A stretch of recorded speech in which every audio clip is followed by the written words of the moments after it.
민수기 1장 38절로 54절까지 말씀 우리 한 목소리로 합독하도록 하겠습니다. 단의 아들들에게서 난 자를 그들의 종족과 조상의 가문에 따라 20세 이상으로 싸움에 나갈 만한 자를 그 명수대로 다 계수하니 단 지파에서 계수된 자는 6만 2,700명이었더라.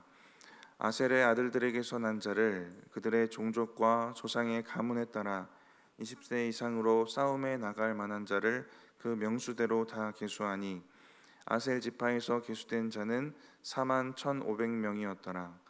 납달리의 아들들에게서 난 자를 그들의 종족과 조상의 가문을 따라 20세 이상으로 싸움에 나갈 만한 자를 그 명수대로 다 계수하니 납달리 지파에서 계수된 자는 5만 3,400명이었더라. 이 계수함을 받은 자는 모세와 아론과 각기 이스라엘 조상의 가문을 대표한 12지휘관이 계수하였더라. 이같이 이스라엘 자손이 그 조상의 가문을 따라 20세 이상으로 싸움에 나갈 만한 이스라엘 자손이 다 계수되었으니 계수된 자의 총계는 60만 3,550명이었더라. 그러나 레위인은 그들의 조상의 지파대로 그 계수에 들지 아니하였으니 이는 여호와께서 모세에게 말씀하여 이르시되 너는 레위 지파만은 계수하지 말며 그들을 이스라엘 자손 계수 중에 넣지 말고 그들에게 증거의 성막과 그 모든 기구와 그 모든 부속품을 관리하게 하라. 그들은 그 성막과 그 모든 기구를 운반하며 거기서 봉사하며 성막 주위에 진을 칠지며 성막을 운반할 때에는 레위인이 그것을 걷고 성막을 세울 때에는 레위인이 그것을 세울 것이요 외인이 가까이 오면 죽일지며 이스라엘 자손은 막사를 치되 그 진영별로 각각 그 진영과 군기의 곁에 칠 것이나 레위인은 증거의 성막 사방에 진을 쳐서 이스라엘 자손의 회중에게 진노가 임하지 않게 할 것이라. 레위인은 증거의 성막에 대한 책임을 지킬지니라 하였음이라. 이스라엘 자손이 그대로 행하되 여호와께서 모세에게 명령하신 대로 행하였더라. 아멘. 오늘 본문까지 이스라엘의 군사 수가 다 계수되어집니다. 하나님의 명령을 따라 계속해서 지파별로 군대가 계수되고 있고요. 오늘 본문에는 단지파, 아셀지파, 납달리 지파의 군대가 계수되고 또 레위인에 대한 명령이 이제 주어지게 됩니다. 우리 먼저 38절, 39절 말씀 다시 한번 읽어보겠습니다. 단의 아들들에게서 난 자를 그들의 종족과 조상의 가문에 따라 20세 이상으로 싸움에 나갈 만한 자를 그 명수대로 다 계수하니 단 지파에서 계수된 자는 6만 2,700명이었더라. 단 지파의 군대 수를 보니까 6만 2,700명입니다. 이 숫자는 유다 지파 다음으로 많은 인원입니다. 상당히 많은 군사 수를 가지고 있는데요. 이 군사를 가지고 이 단지파는 자신들에게 분배된 땅을 차지하지를 못합니다. 사사기 1장 34절에 보면 아모리 족속이 단자손을 산지로 몰아넣고 골짜기에 내려오기를 용납하지 아니하였으며, 단지파는 많은 군사를 가지고 있었고 40여 년 동안 지내오면서 그 숫자가 더 많아지게 됩니다. 그런데 자신들에게 분배된 땅을 차지하지 못하고요. 사사기 18장에 가서도 보면 여전히 머물 땅을 구하러 다니게 됩니다. 그리고 중요한 건 요한계시록 7장에 나오는 내용인데 12지파의 이름에서 이들은 제외되게 됩니다. 이것이 단지파가 맞이한 결말인데요. 그렇다면 이 결말을 맞이한 그 앞의 상황들을 좀 생각해 볼 필요가 있을 것 같은데, 단지파의 여정에 어떤 일들이 있었을까? 이들의 시작은 많은 군사입니다. 많은 군사, 힘 있는 지파 이런 모양으로 시작되었지만 열왕기상 12장의 내용을 보시면 여로보암 왕이 절기만 되면 예루살렘으로 백성들이 예배하러 가니까 불안해하죠. 그러다가 두 곳에 금송아지 2마리를 만들어 세우는데 그 두 장소 중에 하나가 단입니다. 그리고 사사기 18장에도 보시면 단지파는 그때부터도 자신들을 위해 신상을 세우고 우상 숭배에 빠졌던 지파입니다. 이 단지파가 육적으로 보면 많은 군사를 가진 힘 있는 지파 같이 보이지만 영적으로 보면 너무나도 연약했던 지파였던 것입니다. 우리가 너무나 잘 알고 있는 신앙의 원리지만 우리가 육적으로 가지고 있는 것, 우리가 소유한 것, 우리의 힘, 이것들이 큰 능력과 의미가 없어지는 겁니다. 우리의 믿음 앞에서는 결국 우리의 영이 얼마나 깨어서 주님 바라보고 따라가느냐의 문제입니다. 오늘 결말을 나누면서도 좀 나누겠지만 이렇게 지파를 계수하고 어떻게 진영을 갖추고 어떻게 전진하고 이 모양을 만들어 주신 이 원리를 보면 어떻게 우리가 영적으로 깨어서 더 순종하고 주님 어떻게 바라보고 따라가느냐의 문제거든요. 근데 단지파의 시작과 결말을 보았을 때 우리의 믿음 가운데도 주는 교훈이 있는 것입니다. 이어서 이어지는 말씀에 아셀 지파는 41,500명의 군사를 가지고 있습니다. 12지파 중에 9위고요.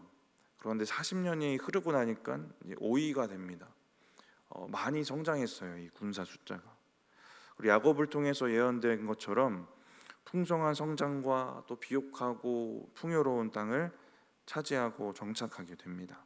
또 이어지는 납달리 지파도 야곱을 통해 받았던 축복처럼 풍요로운 땅을 분배받아 정착을 하게 되는데요. 우리 42절, 43절을 우리 같이 한번 읽어보겠습니다. 납달리의 아들들에게서 난 자를 그들의 종족과 조상의 가문에 따라 20세 이상으로 싸움에 나갈 만한 자를 그 명수대로 다 계수하니 납달리 지파에서 계수된 자는 53,400명이었더라. 53,400명의 군사를 가지고 있습니다. 근데 광야 생활을 마칠 때 8천여 명이 줄어들게 됩니다. 근데 결과적으로 풍요와 축복을 누리게 되고 분배받은 땅을 잘 정착해서 살게 됩니다.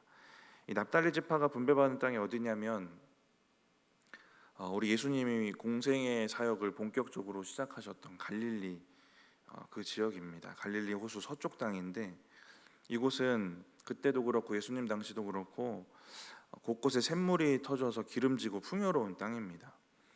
살기 좋은 지역이었습니다.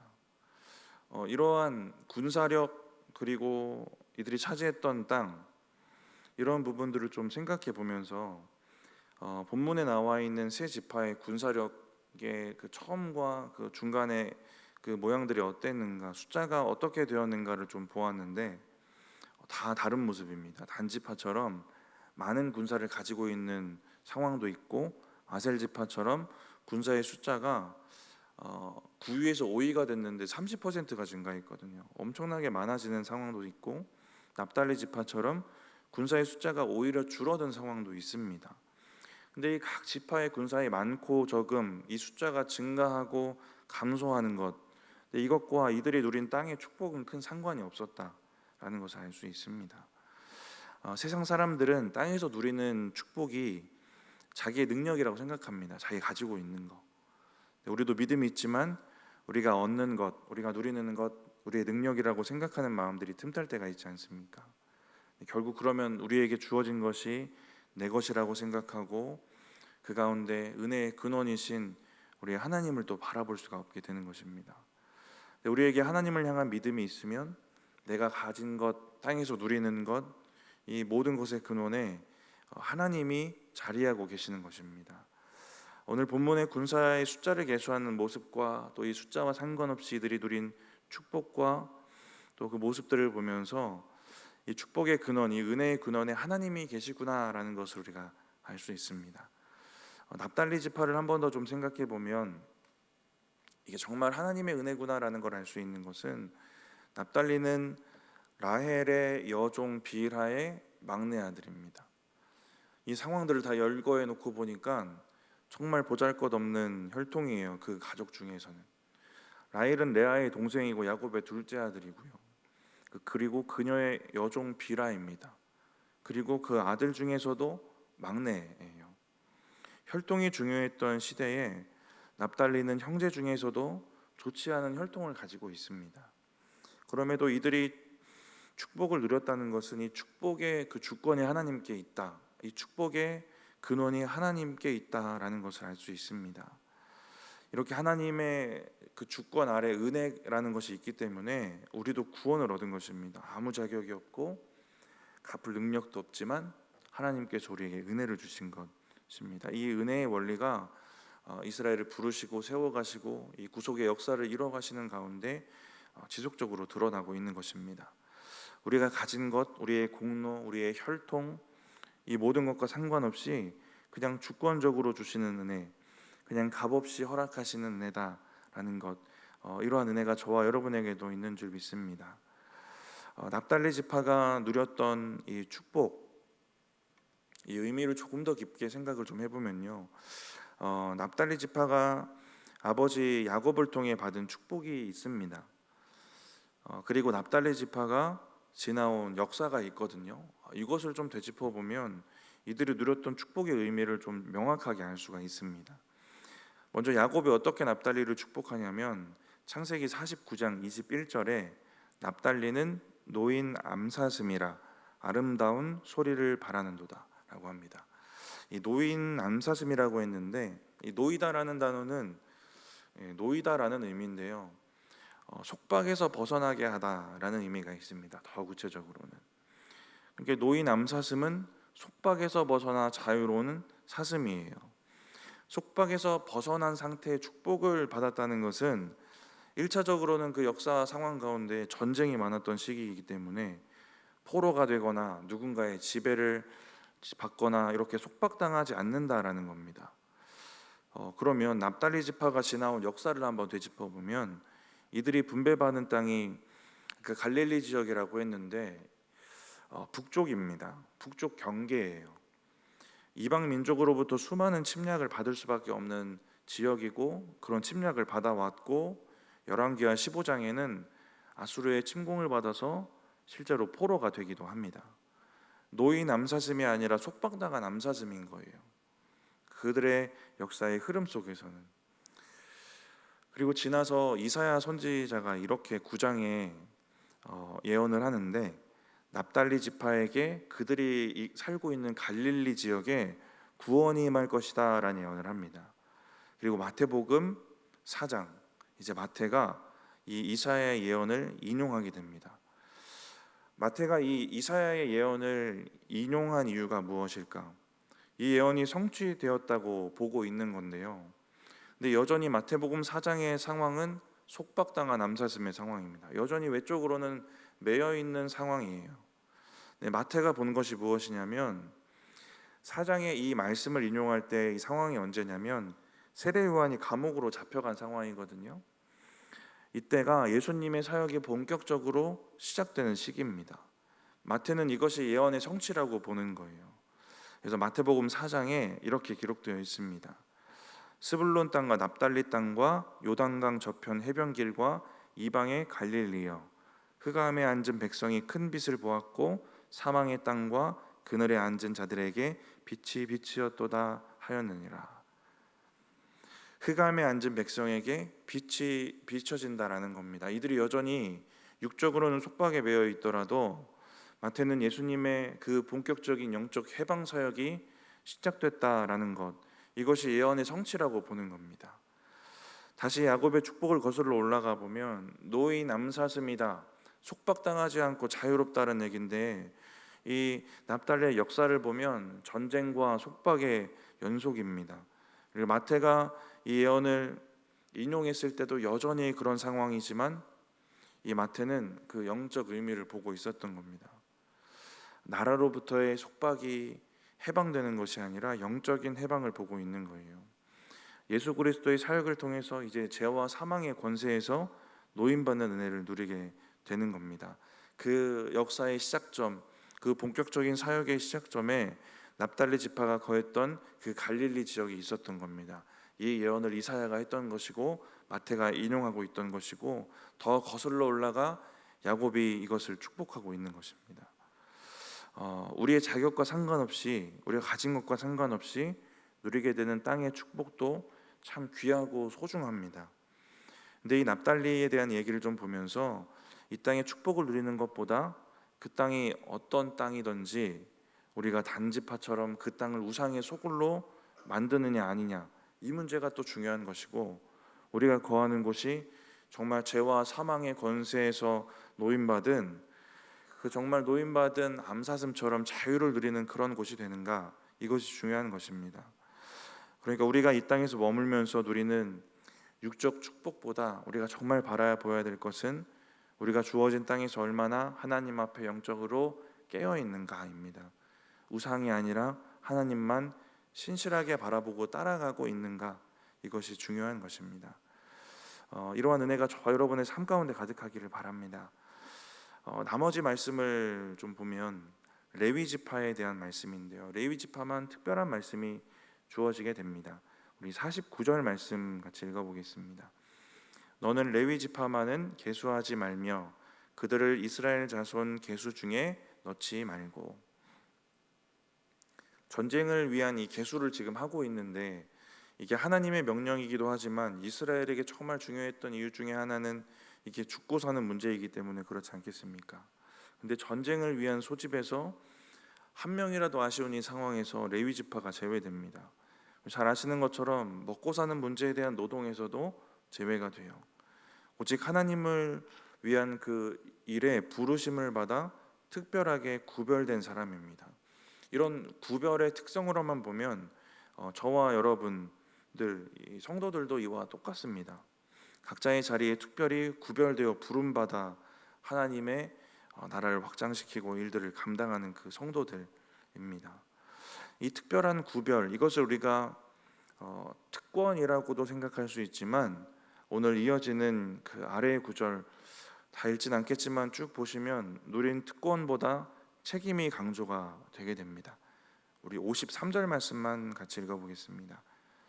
레위인은 증거 성막 사방에 진을 쳐서 이스라엘 자손의 회중에게 진노가 임하지 않게 할 것이라. 레위인은 증거의 성막에 대한 책임을 지킬지니라 하였음이라. 하나님의 진노가 이스라엘에게 임하지 않도록 하나님의 성막이 잘 정착되고 또 이동하고 세워지고 하는 그 모든 일들이 잘 진행될 수 있도록 그런 성막에 대한 책임이 이들에게 있었던 것입니다. 저와 여러분이 이 땅을 살아갈 때도 구별받은 특권을 생각하면서 우리가 은혜를 기억할 수 있고, 구별하신 목적을 기억하면서 우리의 책임을 또한 기억해야 하는 것입니다. 우리 마지막 54절 읽어보겠습니다. 이스라엘 자손이 그대로 행하되 여호와께서 모세에게 명령하신 대로 행하였더라. 이스라엘 자손이 하나님의 명령을 따라 그대로 행하고 있습니다. 지체하지 않는 순종이었고 그 명령에 다른 무언가를 섞지 않고 그대로 행했다라는 말씀이 있습니다. 이렇게 참된 순종의 모습이 어쩌면 군대 숫자보다도 더 중요한 지금 이스라엘에게 필요했던 신앙의 태도였을 것입니다. 이렇게 오늘 본문까지 각 지파의 계수가 일단 1차적으로 맞춰지게 되는데, 이스라엘은 이제 노예에서 군대로 여겨지고 있는 겁니다. 근데 이들이 군사다운 군사였을 리가 없지 않습니까? 근데 중요한 것은 하나님께서 이들을 군사로 보시고 너희 군사 숫자를 계수하라고 하시는 겁니다. 노예에서 하나님이 인정하시고 하나님이 바라보시는 하나님의 군대로 세워진 것입니다. 이제 정복 땅에 살던 노예가 정복자의 삶으로 부름받고 그렇게 약속하신 땅으로 향해서 전진해 나아가게 됩니다. 이제 그 역사들, 그 여정의 시작점까지 이제 민수기에 쭉 기록이 되어져 있을 텐데, 오늘 이 모습들을 보면서 또 53절에 진영을 배치하는 방법도 나오긴 하는데, 성막을 중심으로 사방에 진을 치게 됩니다.